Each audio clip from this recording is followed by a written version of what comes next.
ውድ ቤተሰቦች እንግዲህ ሩቲ ሀብቴ በአዲስ ነገር መታለች ማለት ነው። ሰው ይንጫጫል፣ እሷ ግን ፋፈንታሽ እያለች ነው።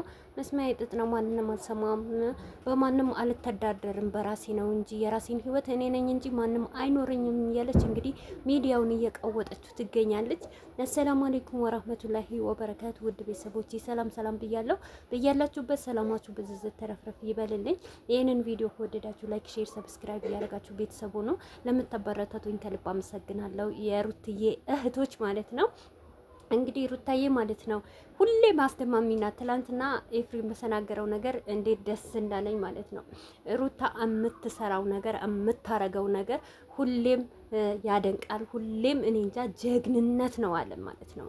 እውነቷ እኮ ነው። እውነት ሚስ ማርት የሆነች ሩቲ ሀብቴ ማለት ነው።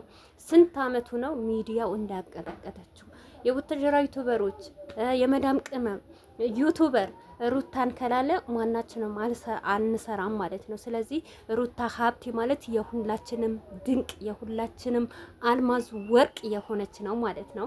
እንግዲህ ዛሬ ማለት ነው በዚህ አይነት ሁኔታ እንደውም አንዳንድ ሰው የተለያየ ነገር ይላታል፣ በቃ ያልሆነ ስም ይሰጣታል። እሷ ግን ሰው ለማሳደግ ነው እኮ ይሄንን ስራ የምትሰራው። አንዳንዴ ፋርነታችሁ ይቅርባችሁ። በዚሁ አጋጣሚ የምትሳደቡ የምትዘቃዘቁ ሰዎች ልጅዋን እንደሆነ ነገር የምታረጉ በተለይ ደግሞ ልዑልን በህፃነቱ ምንም የሚያውቅ ልጅ ከሱ ጋር ደርቃችሁ ከምትውሉ ማለት ነው የራሳችሁ ኑሩ ነው ብዬ የምመክራችሁ ማለት ነው። እንግዲህ ሩቲ ሀብቴ እንደዚህ ነው። ዛሬ ደግሞ በፀሐይ ማለት ነው እግራ ሞቅ እያደረገች ያበጠው ይፈንዳ፣ እኔ ነኝ ማንም አይነካኝም፣ እኔን የሚነካኝ እኔ ጎበዝ የሆነ እስቲ መጥቶ በአካል የያዘኝ ስትል እንግዲህ ዛሬ ተውባ ውቦና ድንቆና በዚሁ አጋጣሚ እግሯም እንደ ራሷ ወርቅ የሆነ እግር አላት ማለት ነው። በጣም የሚያምሩ ቆንጆ የሆኑ እግሮች አላት ማለት ነው።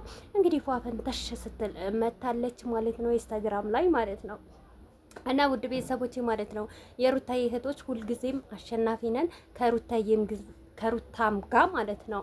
እና ሁላችንም ወደፊት እንጂ ወደ ኋላ አናቅም። በርቱ። ሩቲን እስከወደድና ድረስ እስከ መጨረሻ ነው።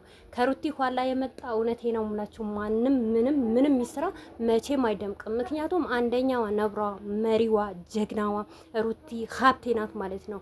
ሚዲያውን ቲክቶክን የተቆጣጠረችው ሩታ ስለሆነች ከኋላዋ ማንም መጣ ቆንጆ ነው ብትሉ፣ ጥሩ ነገር ሰራ ብትሉ፣ አብርሽ የራሷ አረገች ብትሉ ማንም እኔ አይደንቀኝ አይሞቀኝ ጀስት እንደ ሩታ ሀብቴ ማለት ነው። እንግዲህ እሷ አትበገር የራሷ ህይወት ነው የምትኖረው ማለት ነው። እናንተ ግን እርር ድብን ቅጥል ትላላችሁ ማለት ነው።